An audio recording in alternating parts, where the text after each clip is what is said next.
नमस्कार प्यारे विद्यार्थियों। अगर आप बीए सेकंड सेमेस्टर के विद्यार्थी हैं तो ये वीडियो आपके लिए है। शुरू से अंत तक वीडियो में दिए गए वस्तुनिष्ठ प्रश्नों का अध्ययन करें, उन्हें याद करने की कोशिश करें, क्योंकि आपके पेपर में जो 50 ऑब्जेक्टिव प्रश्न आने हैं उनमें से लगभग प्रश्न आपको इन्हीं वीडियो से मिल जाएंगे। इसके पश्चात संभवतः एक वीडियो और मैं डालूंगा, इसलिए अगर आपने चैनल को सब्सक्राइब नहीं किया है तो अगले आने वाले वीडियोज के लिए चैनल को सब्सक्राइब जरूर कर लेना, ताकि आपको वीडियो जैसा ही मैं डालूं आपको तुरंत मिल जाए। क्योंकि ये जो प्रश्न हैं आपकी परीक्षा की दृष्टि से बहुत महत्वपूर्ण हैं, और अगर आप इनमें से अधिकतम प्रश्नों को सही करते हैं तो बहुत ही अच्छा स्कोर आप बना पाएंगे। चलिए ज़्यादा देर न करते हुए वीडियो को शुरू करते हैं। आज का पहला प्रश्न है। अच्छा, एक बात और बता दूं, ये जो वीडियो है इसमें हम हिंदी कहानी का उद्भव और विकास और हिंदी उपन्यास का उद्भव और विकास से संबंधित प्रश्नों का अध्ययन करेंगे। ये दोनों ही जो टॉपिक हैं आपके सिलेबस के बहुत ही मेजर टॉपिक हैं और यहाँ से बहुत अधिक प्रश्न बनने की संभावनाएं हैं। इसके पश्चात जो वीडियो आएगा उसमें आपके पाठ्यक्रम में जो कहानियाँ लगी हुई हैं उन कहानियों से संबंधित महत्वपूर्ण प्रश्नों पर हम चर्चा करेंगे। चलिए आज का पहला प्रश्न ले लेते हैं।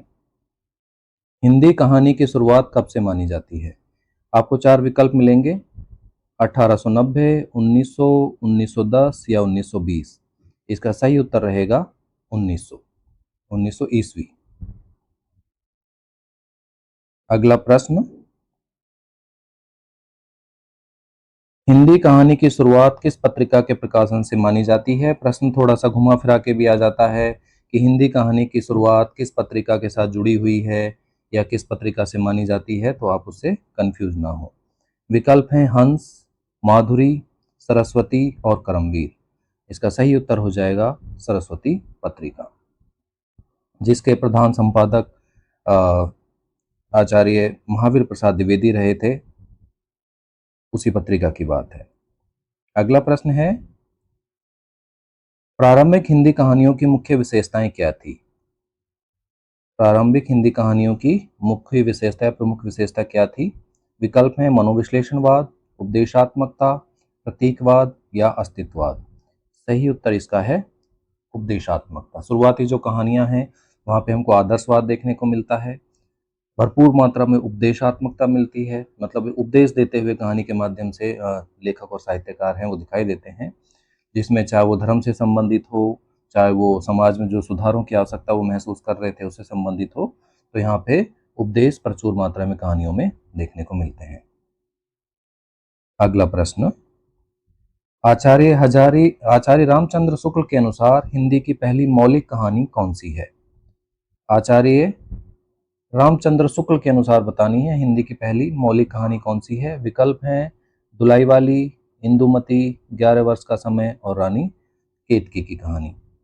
सही उत्तर हो जाएगा इंदुमती। अब इंदुमती से संबंधित ही अगला प्रश्न है। इंदुमती कहानी जिसका प्रकाशन वर्ष है 1900 ईस्वी, ये भी महत्वपूर्ण है, इसको मैंने अलग से प्रश्न नहीं बनाया है, तो यहीं पे आप इसको याद कर लें कि इंदुमती कहानी का प्रकाशन वर्ष क्या है। चूंकि आचार्य रामचंद्र शुक्ल ने इसे हिंदी की पहली मौलिक कहानी माना है तो यह महत्वपूर्ण हो जाता है। तो ये भी पूछा जा सकता है कि इंदुमती कहानी का प्रकाशन वर्ष क्या है, तो उत्तर हो जाएगा 1900 ईस्वी। ठीक है। इसके विकल्प आपको मिलेंगे। लेखक के बारे में जब प्रश्न आता है, माधव प्रसाद स्प्रे, किशोरीलाल गोस्वामी, आचार्य रामचंद्र शुक्ल या बंग महिला। सही उत्तर हो जाएगा इसका किशोरीलाल गोस्वामी। इसी कहानी के बारे में आचार्य रामचंद्र शुक्ल ने कहा है कि अगर इंदुमती पर किसी विदेशी रचना की छाप नहीं हो तो इंदुमती को हिंदी की पहली मौलिक कहानी माना जा सकता है। लेकिन बाद में इन्होंने उसमें यह भी जिक्र किया है कि इस पर विदेशी रचना टेम्पेस्ट का प्रभाव दिखाई देता है, तो इस आधार पर कहीं ना कहीं यहाँ पे थोड़ा सा विचलन हम देखते हैं। अगले प्रश्न की बात कर लेते हैं। प्रश्न है 11 वर्ष का समय जिसका प्रकाशन वर्ष है 1930 के लेखक कौन है? ये प्रकाशन वर्ष भी आप साथ में याद करते चलना, खासतौर से शुरुआती जो कहानियां हैं जिनकी हम प्रथम हिंदी कहानी के रूप में चर्चा करते हैं उनका प्रकाशन वर्ष भी हमें ज्ञात होना चाहिए। तो इसमें आपको विकल्प मिलेंगे आचार्य रामचंद्र शुक्ल, मुंशी प्रेमचंद, जैनेन्द्र कुमार या यशपाल। जो 11 वर्ष का समय है, जो कि 1903 में लिखी गई थी, इसके लेखक हैं आचार्य रामचंद्र शुक्ल। अच्छे से याद कर लें इसको। एक और कहानी जिस पर पहली हिंदी कहानी के रूप में चर्चा की जाती है, उसका नाम है दुलाई वाली, जिसकी रचना होती है 1907 में, प्रकाशन होता है 1907 में। के लेखक कौन है? पुनः मैं बता रहा हूँ, शुरुआती जो कहानियां हैं उनके प्रकाशन वर्ष को भी आप याद करते चलें। दुलाई वाली का प्रकाशन वर्ष 1907 है। इस कहानी के लेखक कौन हैं? विकल्प हैं लाला भगवान दीन, बंग महिला, जिनका दूसरा नाम था राजेंद्र बाला घोष, बंग महिला के नाम से इनको प्रसिद्धि मिली। अगला विकल्प है मुंशी प्रेमचंद या जयशंकर प्रसाद। तो इसका सही उत्तर हो जाएगा बंग महिला। विकल्प में आपको राजेंद्र बाला घोष भी लिखा हुआ मिल सकता है, लेकिन संभावना ज्यादा बंग महिला के नाम से विकल्प मिलने की है। तो सही उत्तर हो जाएगा बंग महिला या राजेंद्र बाला घोष।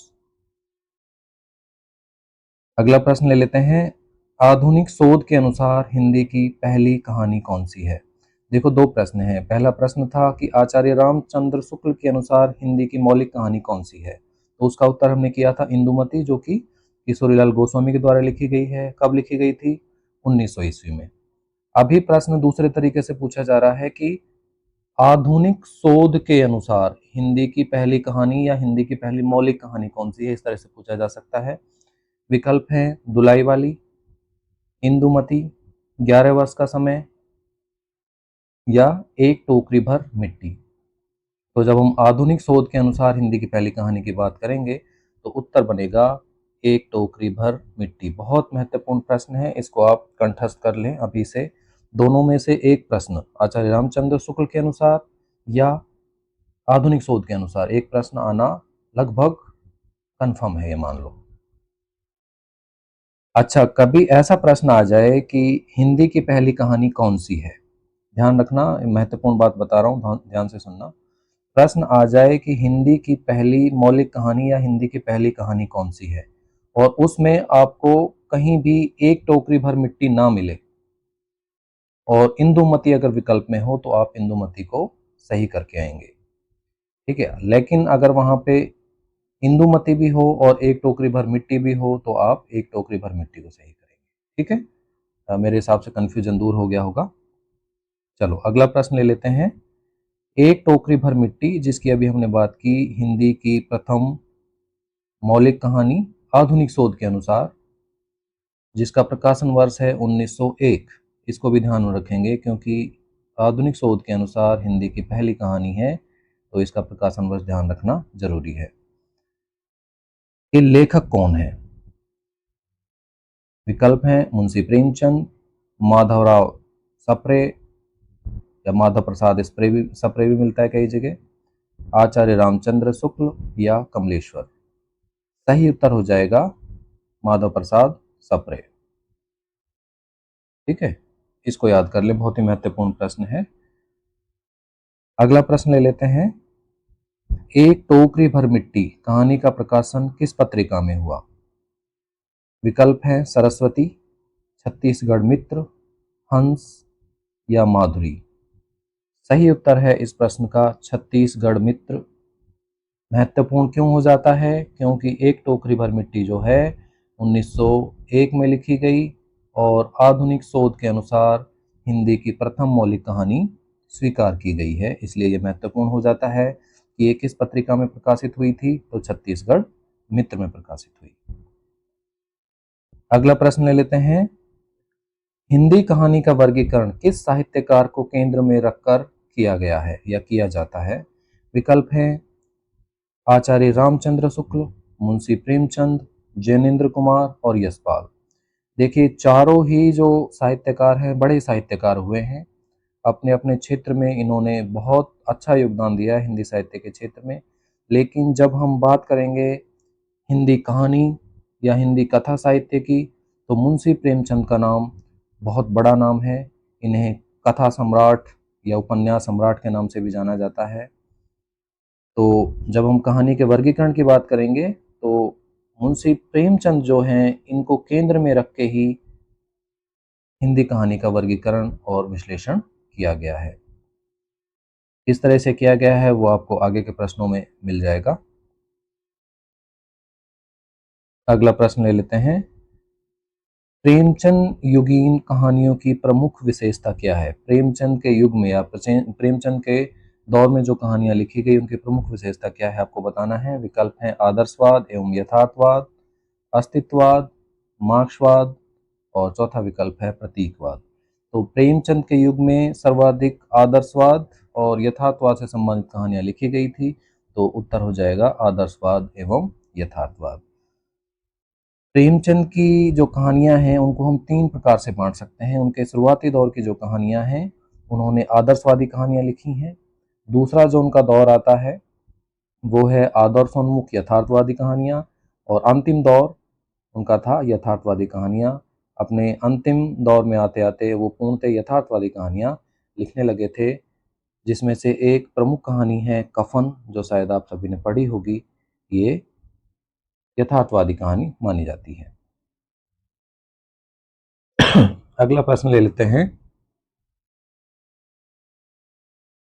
प्रेमचंद युगीन कहानियों का समय है 1900 से 1936, 1936 से 1950, 1950 से 60 या 1960 से 75। तो 1936 में प्रेमचंद की मृत्यु हो जाती है और हिंदी कहानी की शुरुआत लगभग 1900 से होती है।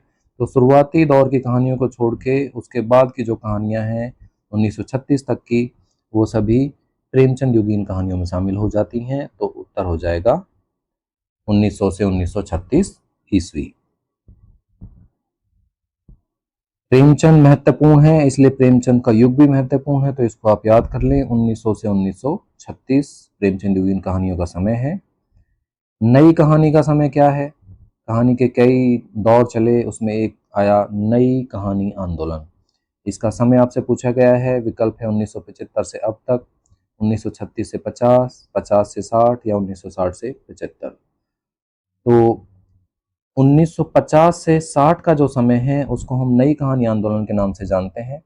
मैं एक बार इन सभी को आपको बता देता हूँ। 1900 से 1936 का जो समय था, हमने बात की थी प्रेमचंद युग, और 1936 से बाद का और 1950 तक का जो समय है उसको हम कह देते हैं प्रेमचंदोत्तर युग, अर्थात प्रेमचंद के बाद का युग। और 1950 से 60 की हमने बात की, ये नई कहानी आंदोलन का समय है। और 1960 से 75 का समय है, इसको हम कहते हैं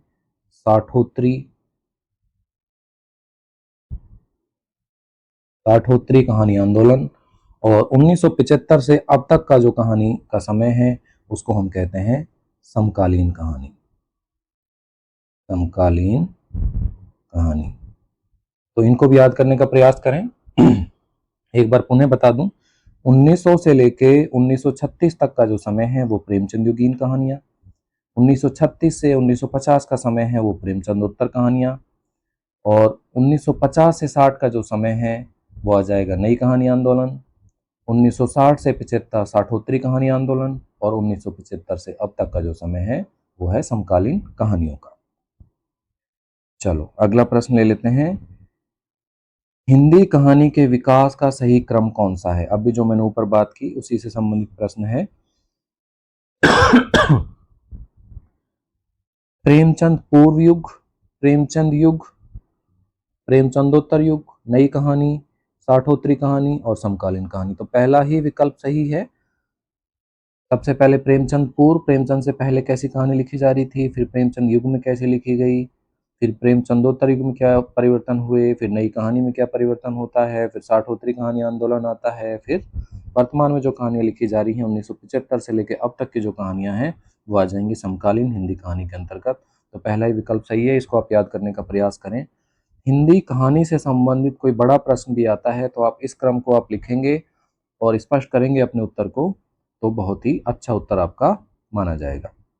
ये और भी विकल्प हैं, थोड़ा उल्टा पुल्टा किया हुआ, ये आप देखेंगे कि ऊपर जो क्रम है उससे कहीं ना कहीं ये भिन्न है, तो ये सही उत्तर नहीं है। आपको इस क्रम को याद कर लेना है।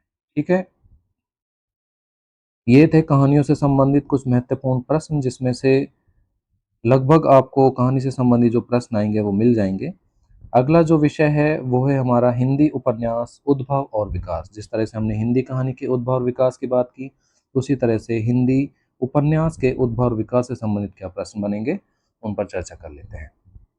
चलो, पहला प्रश्न है, हिंदी का प्रथम मौलिक उपन्यास कौन सा माना जाता है? जिस तरह से हिंदी कहानी पहली कौन सी है, मौलिक कहानी आधुनिक शोध के अनुसार, आचार्य रामचंद्र शुक्ल के अनुसार, वहाँ पे थोड़ा सा विवाद ज़्यादा देखने को मिलता है। हालांकि ऐसा नहीं है कि हिंदी उपन्यास सर्वमान्य रूप से ये हो गया कि हाँ, सबने इसको स्वीकार कर लिया कि परीक्षा गुरु जो है हिंदी का पहला मौलिक उपन्यास है। लेकिन सर्वसाधारण से हम देखें तो इसके ऊपर एक सामान्य समझौते की स्थिति बन जाती है कि हिंदी का जो पहला मौलिक उपन्यास है वो परीक्षा गुरु है। तो आप याद कर लेंगे कि हिंदी का प्रथम मौलिक उपन्यास परीक्षा गुरु है। हालांकि और भी कई उपन्यास हैं, जैसे भाग्यवती है, चंद्रकांता है ना, इस तरह के कई उपन्यास है, रानी केतकी की कहानी, इनके ऊपर भी हिंदी का प्रथम मौलिक उपन्यास होने के ऊपर चर्चा की गई। लेकिन बाद में सर्वमान्य रूप से परीक्षा गुरु जो है उसको हिंदी का प्रथम मौलिक उपन्यास स्वीकार कर लिया गया। अगला प्रश्न ले लेते हैं, आचार्य रामचंद्र शुक्ल के अनुसार अंग्रेजी ढंग का प्रथम हिंदी का मौलिक उपन्यास कौन सा है? भाग्यवती, परीक्षा गुरु, चंद्रकांता या सेवा सदन? तो आचार्य रामचंद्र शुक्ल ने परीक्षा गुरु को ही हिंदी का प्रथम अंग्रेजी ढंग का मौलिक उपन्यास माना है। तो इसको भी आप याद करेंगे, बहुत ही महत्वपूर्ण प्रश्न है ये। अगला प्रश्न ले लेते हैं, हम बात कर रहे हैं परीक्षा गुरु उपन्यास की, जिसको हिंदी का पहला उपन्यास स्वीकार किया गया है। तो प्रश्न है, परीक्षा गुरु उपन्यास के लेखक कौन हैं?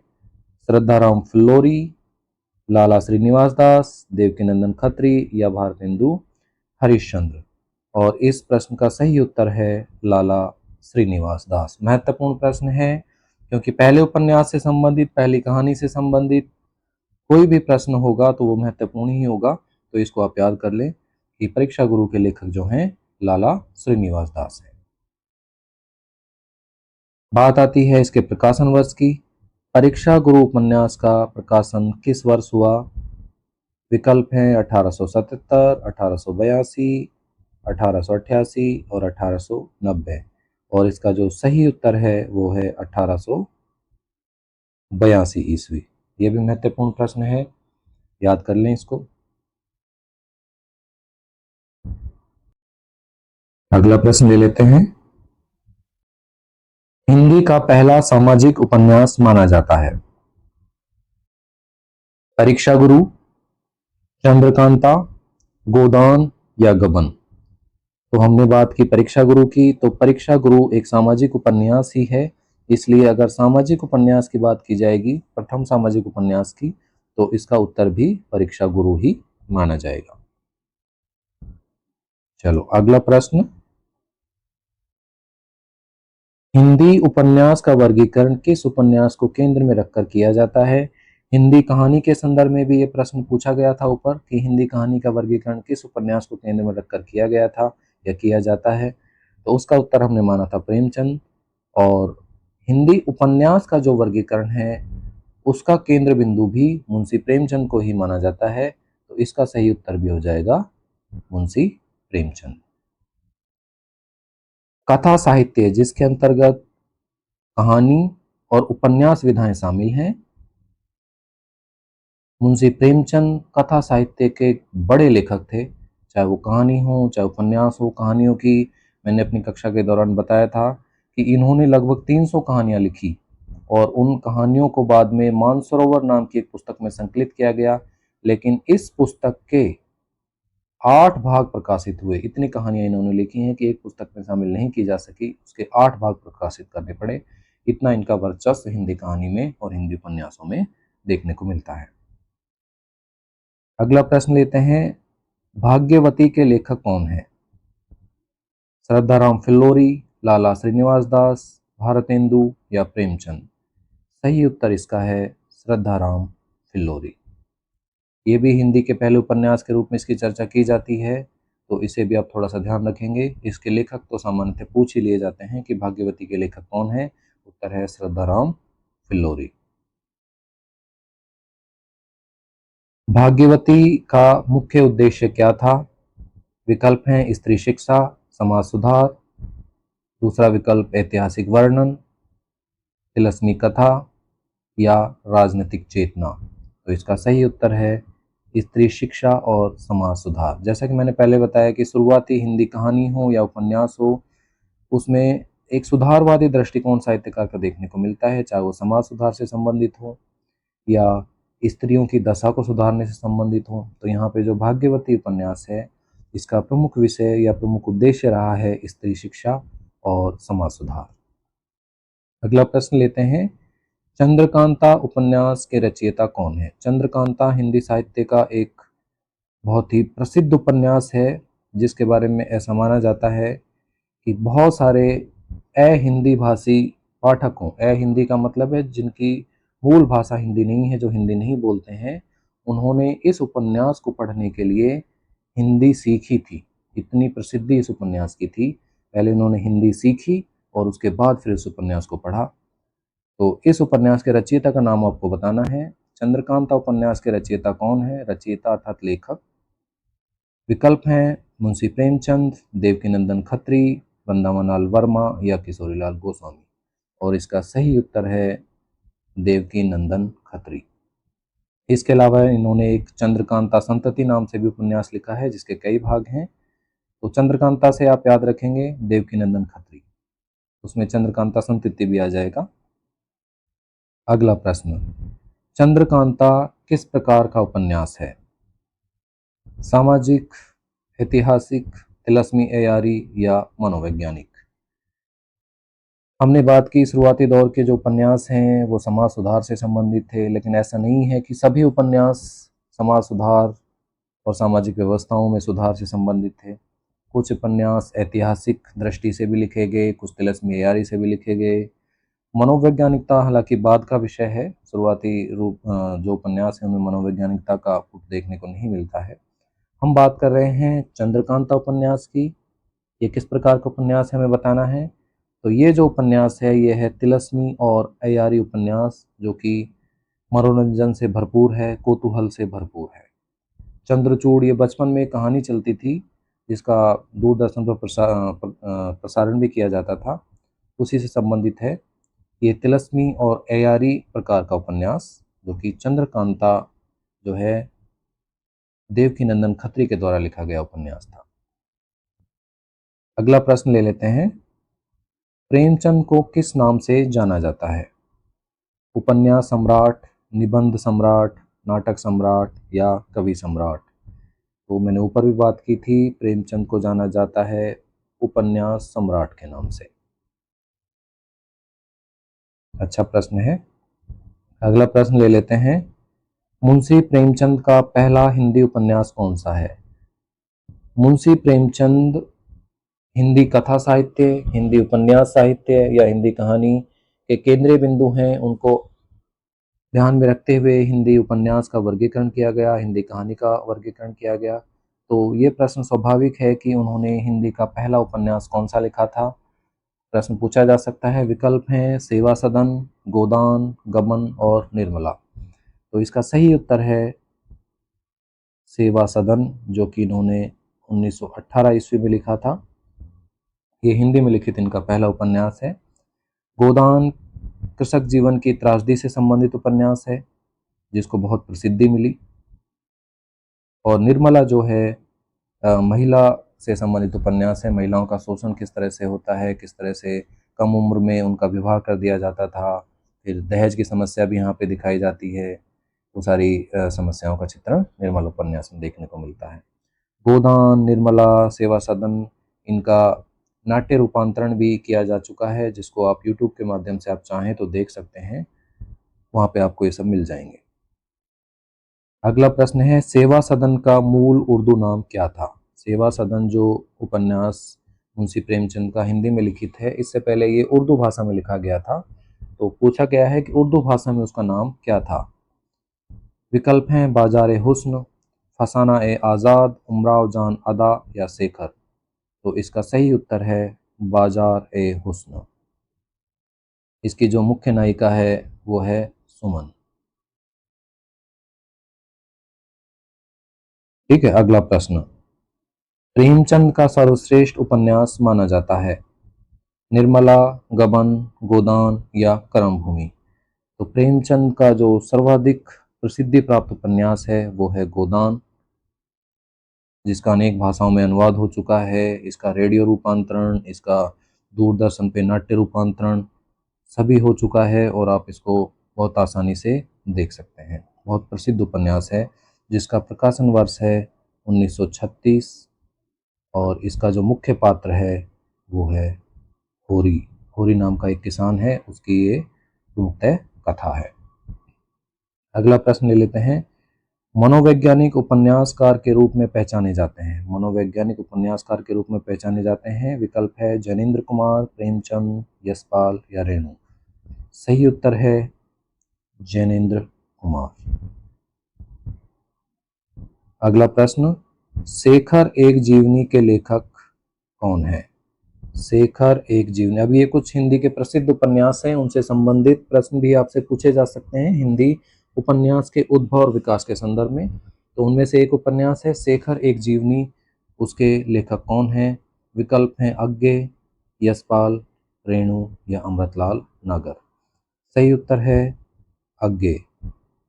अगर आप वीडियो देख रहे हैं, ध्यान से देख रहे हैं, तो आप कमेंट करके मुझे बताएं कि अज्ञे का पूरा नाम क्या था। अगर आप साहित्य के विद्यार्थी हैं तो आपको पता होना चाहिए, नहीं पता है तो आज आप याद करें और कमेंट में लिखें कि अज्ञे का पूरा नाम क्या था। देखते हैं कितने विद्यार्थी कमेंट में लिखते हैं। अगला प्रश्न लेते हैं, झूठा सच के लेखक कौन है? विकल्प हैं यशपाल, रेणु, कमलेश्वर या निर्मल वर्मा। सही उत्तर है यशपाल। और ये जो उपन्यास है भारत पाक विभाजन से संबंधित उपन्यास है और इसमें मुख्य रूप से दो भागों में बांटकर इस उपन्यास का लेखन किया गया है। अगर आप इसको पढ़ना चाहें तो बहुत ही अच्छा उपन्यास है, आप पढ़ सकते हैं इसको। अगला प्रश्न लेते हैं, हिंदी का प्रथम आंचलिक उपन्यास माना जाता है। आंचलिक उपन्यास वो होते हैं जिनमें किसी आंचल विशेष, मतलब कोई पात्र इसमें महत्वपूर्ण नहीं होता, महत्वपूर्ण तो होता है लेकिन उसका जो केंद्रीय बिंदु है वो एक कोई पात्र ना होकर कोई अंचल विशेष रहता है। तो पहला हिंदी का आंचलिक उपन्यास माना जाता है मैला आंचल, जिसके लेखक अभी मैंने बताए कौन है, फणीश्वर नाथ रेणु। अगला प्रश्न ले लेते हैं, आंचलिक उपन्यास के प्रवर्तक माने जाते हैं। ये आंचलिक उपन्यास जिसकी हमने बात की उसका प्रवर्तक अर्थात शुरुआत किसने की? तो इसके जो प्रवर्तक माने जाते हैं वो माने जाते हैं फणीश्वर नाथ रेणु। महत्वपूर्ण प्रश्न है। अगला प्रश्न है, ऐतिहासिक उपन्यासों के प्रमुख लेखक हैं। अलग अलग तरह के उपन्यास लिखे गए, सामाजिक, राजनीतिक, तिलस्मी एयारी, ऐतिहासिक। तो प्रश्न है ऐतिहासिक उपन्यासों के प्रमुख लेखक कौन हैं? विकल्प हैं वृंदावन लाल वर्मा, प्रेमचंद, अज्ञे या रेणु। सही उत्तर हो जाएगा वृंदावन लाल वर्मा। अगला प्रश्न, हिंदी का प्रथम काल किसे हिंदी उपन्यास का, माफ कीजिएगा, हिंदी उपन्यास का प्रथम काल किसे माना जाता है? अर्थात जब वर्गीकरण करते हैं तो सबसे पहले कौन सा नाम आएगा? तो इसमें उत्तर आ जाएगा प्रेमचंद पूर्व युग। वर्गीकरण जैसे कहानी का किया गया था, कुछ मिलता जुलता वर्गीकरण इसका भी है। प्रेमचंद पूर्व युग, फिर प्रेमचंद युग, फिर प्रेमचंदोत्तर युग, फिर स्वतंत्रोत्तर युग। इस तरह से इसका वर्गीकरण है जो थोड़ा आगे के प्रश्न में आपको शायद मिल जाएगा। अगला प्रश्न, प्रेमचंद पूर्व हिंदी उपन्यास का काल सामान्यतः माना जाता है। प्रेमचंद पूर्व 1877 से 1918, 1918 से 1936, 1936 से 47 या 47 से 60। तो प्रेमचंद का प्रथम उपन्यास जो हमने बात की थी हिंदी में क्या था? सेवा सदन। इसका प्रकाशन वर्ष माना जाता है 1918। इसका मतलब प्रेमचंद का युग है उसकी शुरुआत होती है 1918 से। हमारा प्रश्न पूछ रहा है कि प्रेमचंद पूर्व हिंदी उपन्यास अर्थात 1918 से जो पहले के उपन्यास होंगे वो सब प्रेमचंद पूर्व युग में शामिल हो जाएंगे। तो उत्तर हो जाएगा 1877 से 1918। हो सकता है विकल्प में आपको 1877 के स्थान पर 1882 मिले, क्योंकि हिंदी का जो पहला उपन्यास माना गया है परीक्षा गुरु, उसका प्रकाशन वर्ष 1882 माना जाता है। इस आधार पर कई बार विकल्प 1882 से 1918 दे दिया जाता है, तो सही उत्तर इसका ये माना जाएगा। 1882 अगर विकल्प में है 1877 की जगह, तो उसे भी आप सही मानेंगे। अगला प्रश्न लेते हैं। प्रेमचंद पूर्व हिंदी उपन्यासों की प्रमुख विशेषता क्या थी? विकल्प हैं तिलस्मी, एयारी, उपदेशात्मकता, सुधारवादी प्रवृत्ति, मनोविश्लेषण, आंचलिकता या उत्तराधुनिकता। तो इसका सही जवाब है तिलस्मी, एयारी, उपदेशात्मकता, सुधारवादी प्रवृत्ति।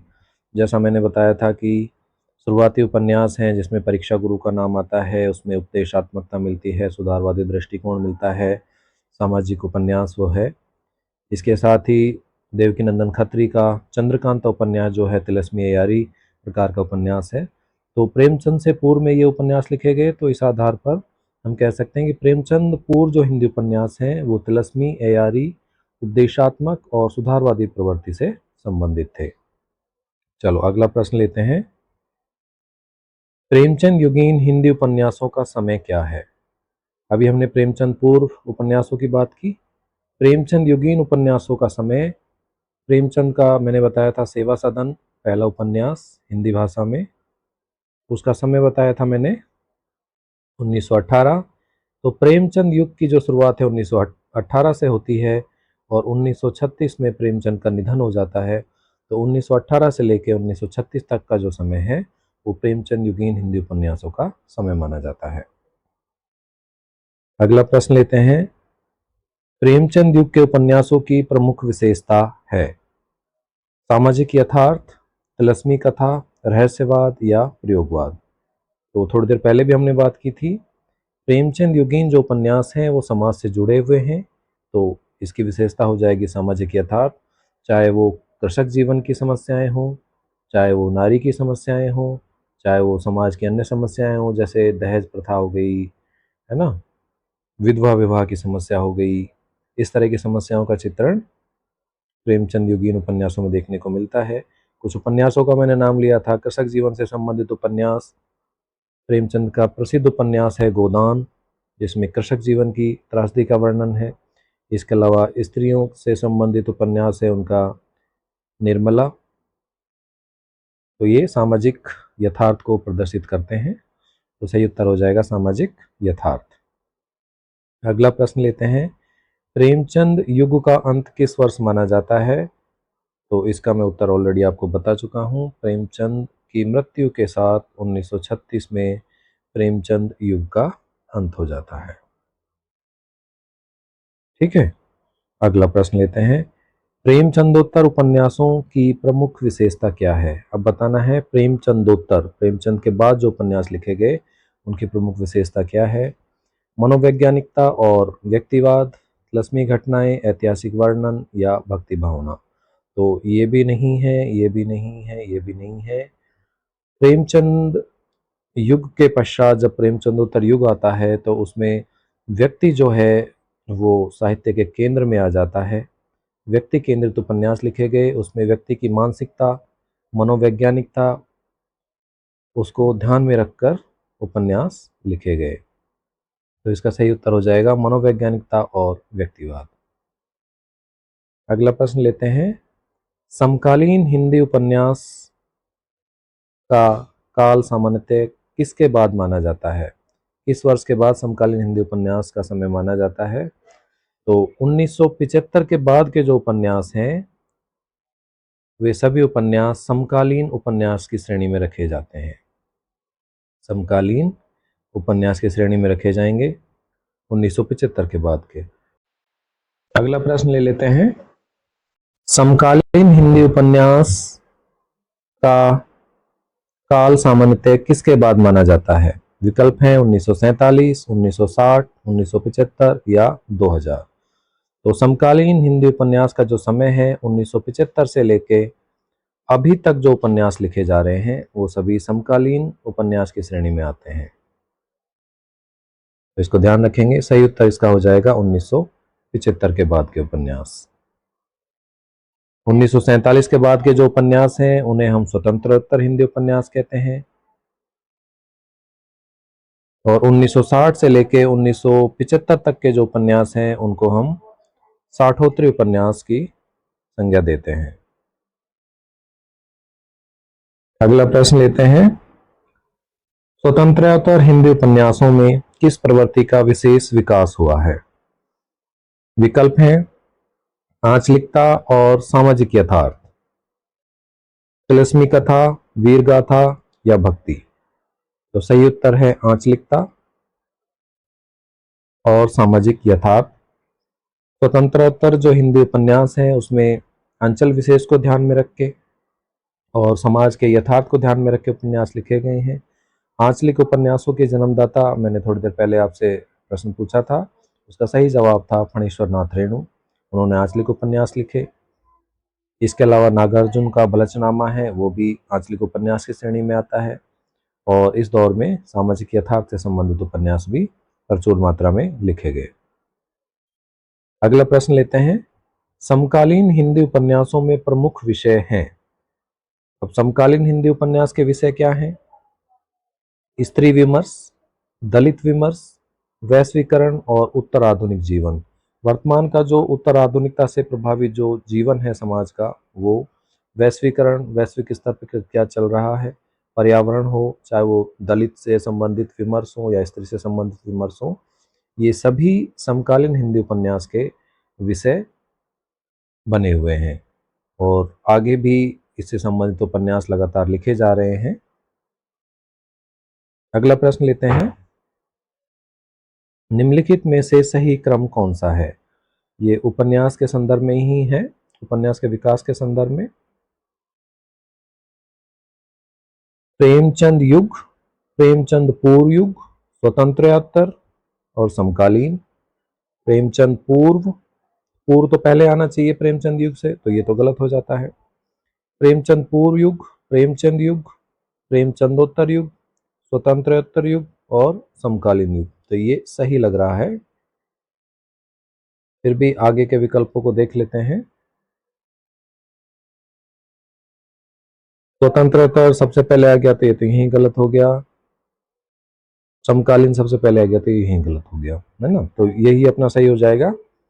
प्रेमचंद पूर्व युग, सबसे पहले प्रेमचंद पूर्व, फिर प्रेमचंद युग, फिर प्रेमचंदोत्तर, उसके बाद स्वतंत्रोत्तर, उसके बाद समकालीन।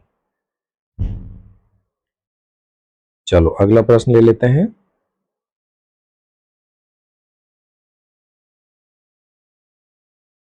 स्वतंत्रोत्तर हिंदी उपन्यासों का प्रमुख आधार क्या है? स्वतंत्र भारत का सामाजिक, राजनीतिक और आर्थिक जीवन, यही हो जाएगा, ऑब्वियस सी बात है। स्वतंत्रता की बात हो रही है तो स्वतंत्रता के बाद भारत का सामाजिक, राजनीतिक और आर्थिक जीवन किस तरह का था, उसको आधार बना के ये उपन्यास लिखे गए हैं।